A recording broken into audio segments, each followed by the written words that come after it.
yang tahu, ayo coba angkat tangannya. Nanti dapat nilai tambahan teman-teman. Tidak ada, kalau gitu boleh lihat dari Google sekarang. Nyari dulu, masih ada waktu 5 menit. Baik.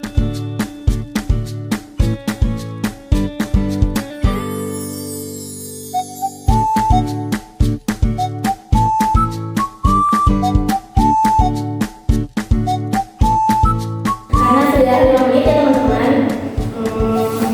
Apakah udah ada yang tahu tes laporan hasil observasi atau tes KHO ini apa sih? Gak bisa katakan ya. Saya Bu. Baik, untuk Maul, silahkan tes laporan hasil observasi itu apa sih? Bisa berdiri? Oke, boleh Bu. Jadi menurut hasil yang saya cari tadi di Google, tes laporan hasil observasi itu adalah teks yang dibuat untuk melaporkan hasil pengamatan kita terhadap suatu objek seperti hewan, tumbuhan, tempat, atau fenomena tertentu. Mungkin saya balik. Baik, benar sekali. Beri tepuk tangan dari Maul. Nah, sekarang kita lanjut lihat di Salindia ya. Nah, apa sih itu teks laporan hasil observasi? Jadi, laporan hasil observasi merupakan teks yang mengungkapkan fakta-fakta dan fakta tersebut didapatkan melalui proses pengamatan. Sebagai jenis teks faktual, laporan hasil observasi harus selalu bersifat objektif. Nah, sesuai dengan penjelasan dari teman kalian tadi, teks laporan hasil observasi itu tentu aja teks yang bersifat melaporkan dari hasil pengamatan yang sudah dilakukan sebelumnya. Misal, kalian pergi ke taman mini, itu juga bisa dibuat laporan hasil observasinya. Kalian mengamati apa saja di sana, kemudian dilaporkan dalam bentuk teks laporan hasil observasi. Teks itu juga harus berupa fakta ya, kalian tidak boleh menambah-nambahkan yang tidak ada. Harus sesuai sama apa yang kalian lihat, dengar, dan rasakan saja. Kemudian juga harus objektif dalam menulis laporan hasil observasi tersebut.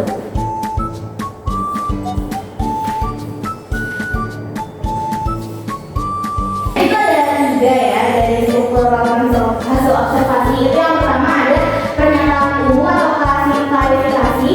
Ini merupakan pembuka dan pengantar hal yang akan disampaikan, hal umum dan dari sisi apa yang akan disampaikan. Yang kedua ada deskripsi bagian atau penjelasan detail mengenai objek atau bagian-bagian dari objek. Yang ketiga deskripsi manfaat atau kesimpulan. Ini menjelaskan manfaat dari objek yang diobservasi baik bagi manusia maupun alam secara umum. Untuk pernyataan umum ini biasanya berisi seperti nama, jenis, atau kategori. Selain itu, pernyataan umum juga mencakup latar belakang atau alasan mengapa objek tersebut penting untuk diamati, serta gambaran garis besar isi laporan. Jika ada istilah khusus yang berkaitan dengan objek, biasanya akan dijelaskan pada bagian ini. Misalkan bahas tadi gitu. Nah itu ada nama latinnya, nah itu dimasukin ke pernyataan umum. Yang kedua itu deskripsi bagian. Ini penjelasannya mencakup ciri-ciri fisik, kemudian fungsi, cara kerja atau hal lain yang spesifik dan relevan dengan objek tersebut.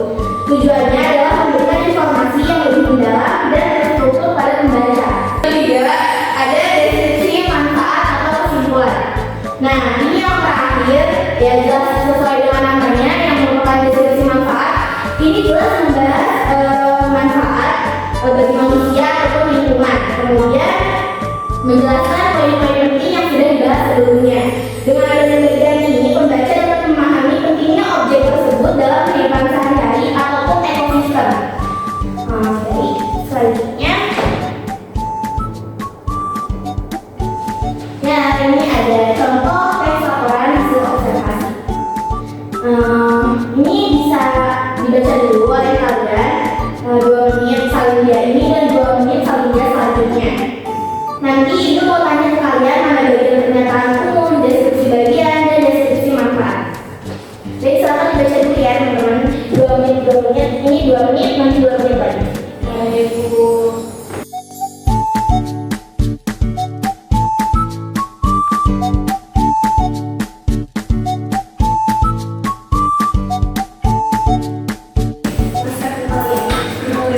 Baik, karena sudah 5 menit ya teman-teman, kalian sudah selesai baca.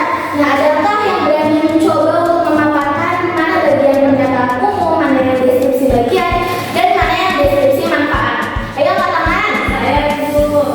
Baik, untuk Tiara dipersilakan. Tiara dipersilakan untuk berdiri. Izin menjawab. Untuk paragraf pertama itu pernyataan umum, paragraf kedua sampai paragraf 5 itu deskripsi bagian, dan yang paragraf 6 itu deskripsi manfaat. Mungkin begitu saja. Baik, ya terima kasih ya Tiara. Benar sekali, terima kasih ya atas jawabannya Tiara. Benar ya, paragraf 1 adalah pernyataan umum. Kenapa? Ini itu pernyataan umum karena sesuai dengan penjelasan pada selanjutnya sebelumnya, pernyataan umum adalah bagian pembuka dan biasanya apa? Biasanya di bagian pembuka itu perkenalan agar pembaca tahu apa objek yang sedang dibahas. Pada laporan hasil observasi tentang penggerak ini, paragraf pertama menjelaskan dulu apa sih penggerak itu. Kemudian pada paragraf 2 dan sampai paragraf 5 ini merupakan deskripsi bagian.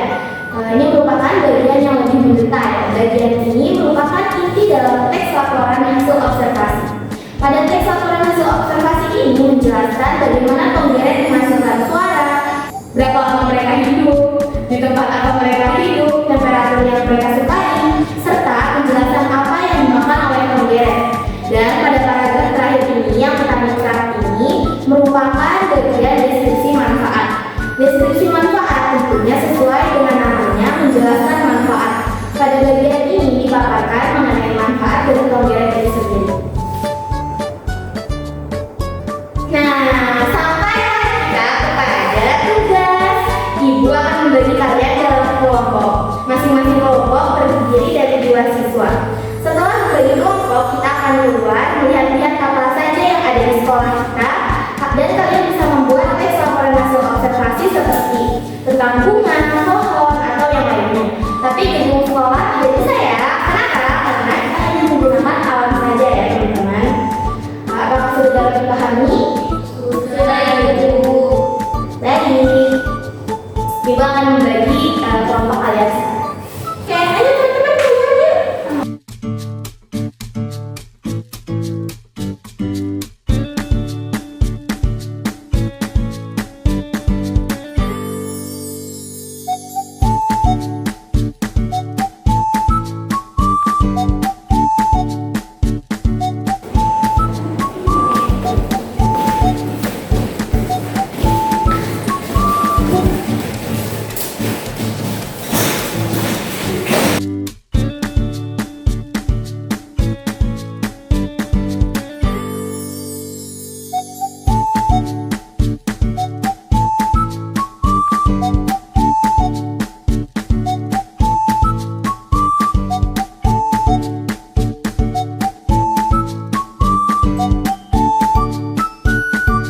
Nah, karena semuanya sudah selesai membuat teks laporan hasil observasi, sekarang ibu minta kalian mengumpulkan dan membacakan hasil dari kerja kelompoknya dan diskusinya tadi. Untuk kelompok pertama dipersilakan. Baik.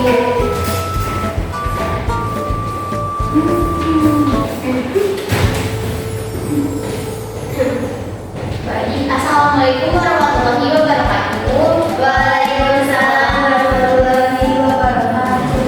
Kami dari kelompok 1 izin mempresentasikan teks LKO yang tadi kami observasi tentang burung yang terlihat di lingkungan sekolah.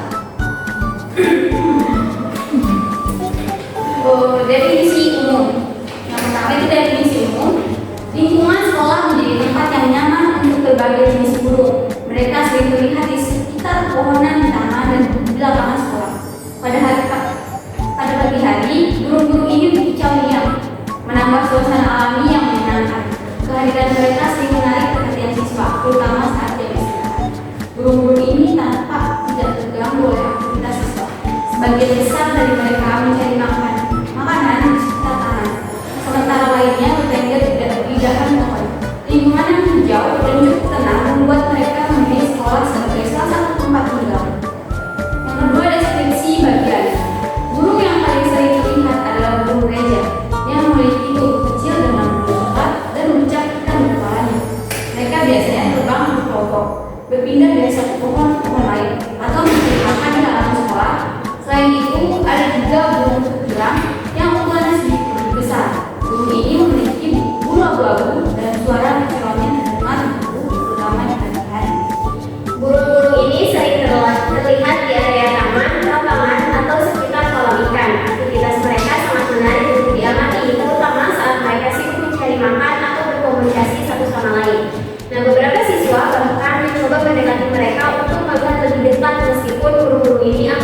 terbang jika merasa terganggu. Kemudian ada deskripsi manfaat. Kehadiran burung-burung di lingkungan sekolah memberikan banyak manfaat, baik secara langsung maupun tidak langsung. Secara langsung, ucapan mereka menciptakan suasana yang lebih damai dan alami di sekolah. Hal ini membuat lingkungan belajar terasa lebih nyaman dan menyenangkan. Selain itu, burung-burung ini juga menjadi media pembelajaran yang menarik. Siswa dapat belajar mengenali jenis-jenis burung dan perilaku mereka melalui pengamatan langsung. Aktivitas seperti ini tidak hanya meningkatkan pengetahuan, tetapi juga membantu siswa lebih peduli terhadap alam di sekitar mereka. Sekian dari kelompok kami. Terima kasih. Pada kelompok 2 dibuka.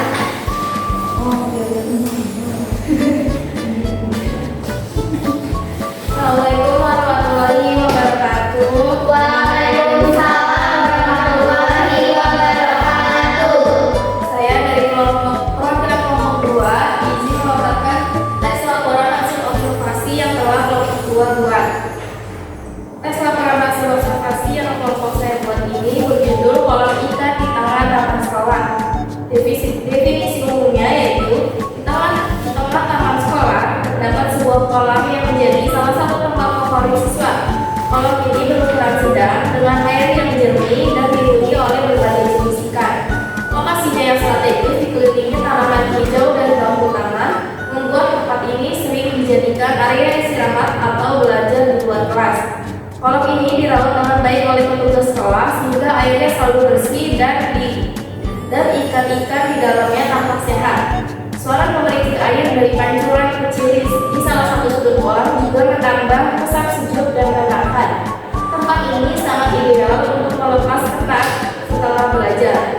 Selanjutnya deskripsi bagian. Kolam ini dipenuhi oleh berbagai jenis ikan yang memiliki warna-warna menarik seperti merah, orange, putih, dan hitam. Ikan-ikan ini sering bergerak bergerombol di sekitar permukaan air, terutama saat ada siswa yang memberi makan. Selain ikan, di sekitar kolam juga terdapat beberapa tanaman hias yang membuatnya terlihat lebih indah. Di bagian tengah kolam terdapat batu besar yang digunakan sebagai pijakan untuk hiasan mini seperti patung kura-kura. Airnya dijaga tetap bersih dengan sistem sirkulasi sederhana sehingga ikan-ikan dapat hidup dengan nyaman. Di tepi kolam terdapat bangku panjang yang sering digunakan siswa untuk duduk sambil menikmati suasana.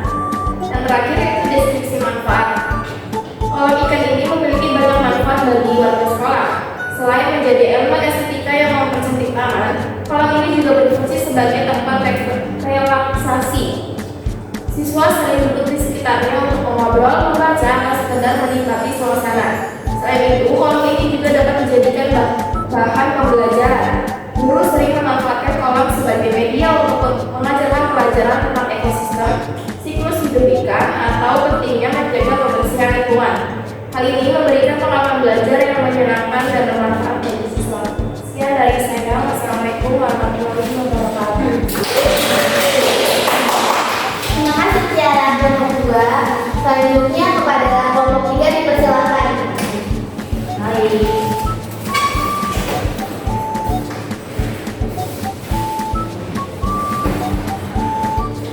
Assalamualaikum warahmatullahi wabarakatuh. Waalaikumsalam warahmatullahi wabarakatuh.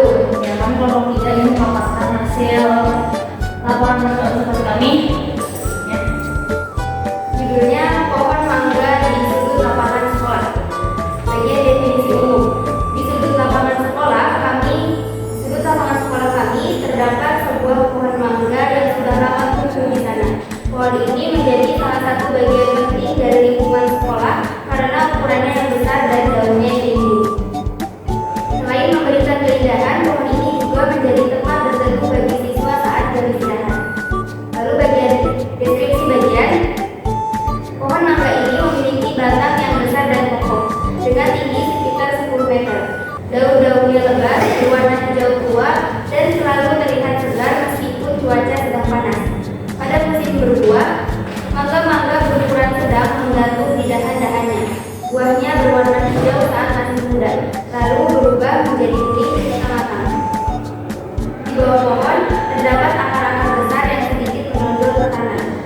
menjadi tempat duduk alami bagi siswa. Selain itu, pohon ini juga sering menjadi rumah bagi berbagai jenis burung kecil yang suka bertengger di dahannya, seperti burung gereja. Baik, untuk deskripsi manfaatnya, pohon mangga ini memberikan banyak manfaat bagi lingkungan sekolah. Daun-daunnya yang rimbun memberikan keteduhan sehingga siswa bisa duduk santai di dalamnya untuk mengobrol atau makan saat istirahat. Saat musim berbuah, pohon ini juga menghasilkan mangga yang bisa dinikmati oleh murid sekolah. Selain itu, keberadaan pohon ini membuat lingkungan sekolah terasa lebih asri dan sejuk. Pohon ini juga menjadi tempat tidur bagi burung dan serangga yang menunjukkan bahwa pohon mangga ini turut menjaga keseimbangan ekosistem di sekolah kami. Baik, itu saja hasil diskusi kami. Kalau lebihnya mohon maaf. Wassalamualaikum warahmatullahi wabarakatuh. Baik, terima kasih untuk kelompok 3 sekaligus penutup dari presentasi.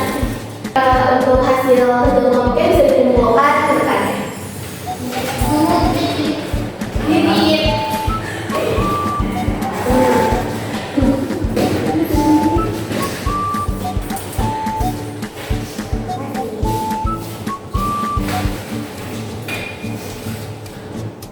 Nah, semuanya sudah sangat hebat ya membuat teks laporan hasil observasi.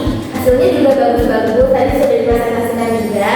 Kalian sudah berhasil membuat teks laporan hasil observasi yang sesuai dengan strukturnya. Karena waktu pelajaran juga sudah akan selesai, mungkin kalian bisa memberikan refleksi atas pembelajaran hari ini mengenai materi teks laporan hasil observasi. Bagaimana? Apakah ada yang ingin memberikan refleksi? Silakan Bu. Baik, kepada yang melihat, silakan. Setelah membuat laporan hasil observasi dan laporan mangga dari lapangan sekolah, saya jadi menyadari bahwa pohon ini warnanya sekedar tumbuhan besar yang ada di sekolah.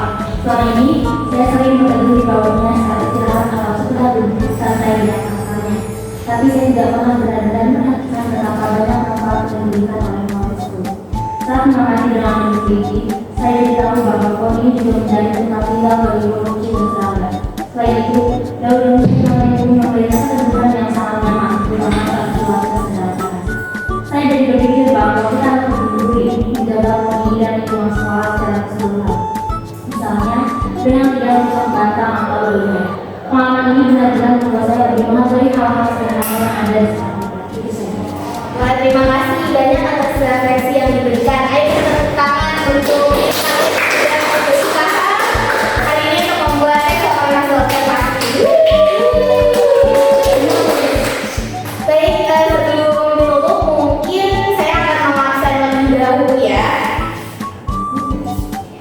Berhasana, ada Bu Nuria, Tiara Fatmawati, ada Bu Zalfa Aulia, ada Bu Siti Maulida, ada Bu. Baik, selesai sudah pembelajaran kita hari ini. Mungkin ketua kelas bisa mempersiapkan teman-temannya untuk berdoa. Baik, sebelum mengakhiri pembelajaran alhamdulillah kita berdoa terlebih dahulu. Doa sesuai agama dan kepercayaan masing-masing. Ini doa dimulai. Doa selesai, ucapkan salam